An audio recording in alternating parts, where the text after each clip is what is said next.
नमस्कार दोस्तों, आपने देखा होगा कि जिन जिन नए इन्वेस्टर्स ने अभी म्यूचुअल फंड में एसआईपी करी थी उन सब की एसआईपी इस टाइम पे लॉस में चल रही है। आई थिंक आप जानते भी होंगे कि एसआईपी जो लॉस में चल रही है आखिर किस वजह से चल रही है। अगर आप नहीं जानते तो मैं आपको थोड़ा सा बता दूं, क्योंकि मार्केट की कंडीशन इस टाइम पे अच्छी नहीं है, जिस वजह से हमें म्यूचुअल फंड में भी रिटर्न अच्छे देखने को नहीं मिल रहे हैं। लेकिन सवाल ये नहीं है, सवाल आज का सबसे बड़ा ये है कि 2025 में क्या हमें अपनी एसआईपीज को कंटिन्यू रखना चाहिए या इन्हें बंद कर देना चाहिए। ये सवाल सिर्फ और सिर्फ आपके माइंड में नहीं है, ये सवाल हर रोज एक इन्वेस्टर के माइंड में चल रहा है जिसने एसआईपी कर रखी है। एंड चलना भी क्यों नहीं चाहिए, बिकॉज इस टाइम पे सारी की सारी एसआईपीज हमें नेगेटिव रिटर्न डिलीवर कर रही है, जिस वजह से ये सवाल बनना लाजमी हो जाता है।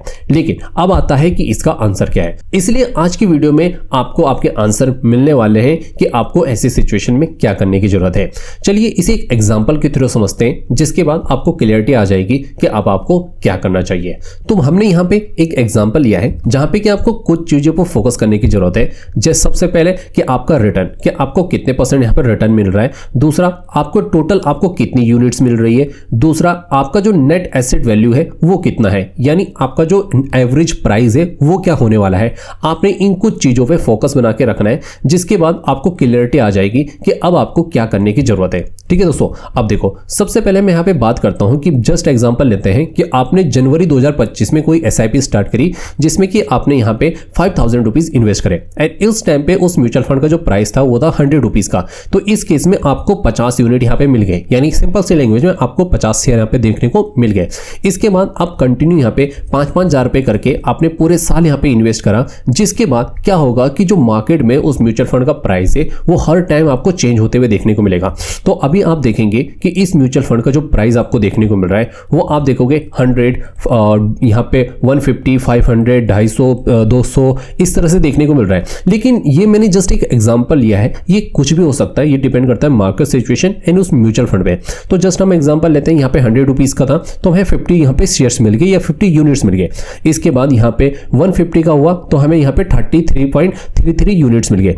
तो इस तरह से आप देखोगे कि आपको हर टाइम अलग यहाँ पे यूनिट मिल रही है। कभी आपको 50 यूनिट मिल रही है, कभी यहाँ पे 30 मिल रही है, कभी 10 मिल रही है। सबसे कम आई थिंक आपको यहाँ पे 10 ही मिला, बिकॉज जो इस टाइम पे उस म्यूचुअल फंड का जो प्राइस था वो था दोस्तों 500 रुपए, तब आपको सिर्फ 10 शेयर खरीदने को मिले। एंड अगर आप एवरेज देखोगे तो आपकी जो एवरेजिंग है, जो आपने खरीदा है म्यूचुअल फंड को, वो आता है दोस्तों यहाँ पे 156 रुपीज पे। यानी आपने जो म्यूचुअल फंड खरीदा है उसका एक साल बाद जो एवरेज प्राइस आएगा बाइंग का वो आएगा 150 रुपए। जबकि आप देखोगे आपने किसी म्यूचुअल फंड को यहाँ पे 500 रुपए देके भी खरीदा था, 250 पे भी खरीदा था। यही फर्क होता है दोस्तों एसआईपी में, बिकॉज हम इस सिचुएशन में क्या करते हैं कि कभी म्यूचुअल फंड को हाई प्राइस पे भी खरीदते हैं, कभी लो प्राइस पे भी खरीदते हैं। जब हम हाई प्राइस पे किसी म्यूचुअल फंड को खरीदते हैं तो हमें कम यूनिट मिलती है, एंड जब हम कम प्राइस पे म्यूचुअल फंड को खरीदते हैं तब हमें ज्यादा यूनिट मिलती है। अब आपको इसको थोड़ा सा समझने में और आसानी मिलने वाली है।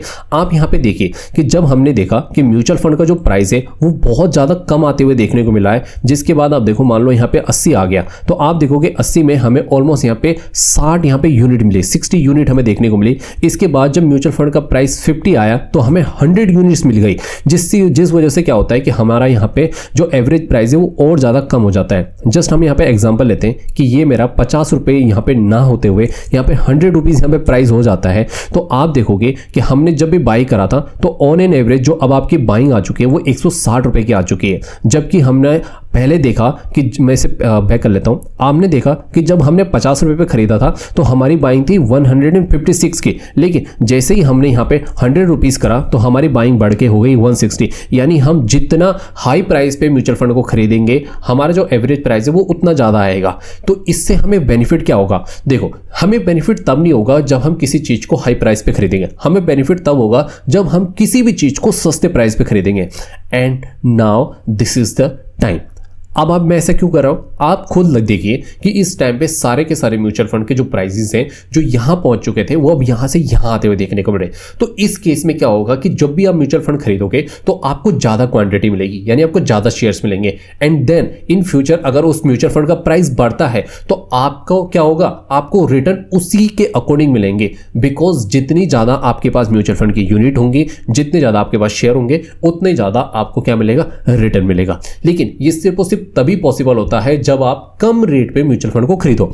जैसे कि मैंने आपको बताया कि आपने 5,000 रुपए तब खरीदे थे जब आपका प्राइस चल रहा था 100 रुपीज, तब आपको 50 यूनिट मिली। एंड सेम टाइम आपने 5,000 रुपए के म्यूचुअल फंड तब खरीदे जब आपका क्या प्राइस चल रहा था 20 रुपए, तब आपको मिले 250 यूनिट।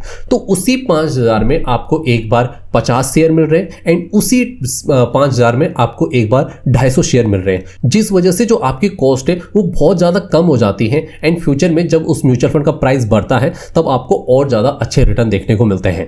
तो आई थिंक अब आपको क्लियरिटी आई होगी कि ऐसी सिचुएशन में आपको क्या करने की जरूरत है, बिकॉज मैंने आपको समझा दिया है कि म्यूचुअल फंड जो SIP है वो एक्चुअल में काम कैसे करती है।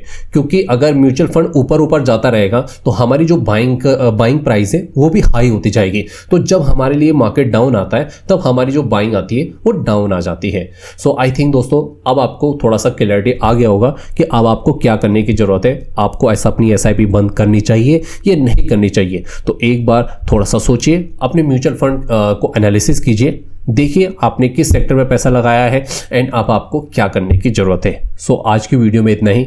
नेक्स्ट वीडियो अगर किसी स्पेसिफिक टॉपिक पे आपको चाहिए आप कमेंट कर सकते हैं एंड ऐसी वीडियोस के लिए हमारे चैनल को आप फॉलो भी कर सकते हैं। देन तब तक के लिए धन्यवाद।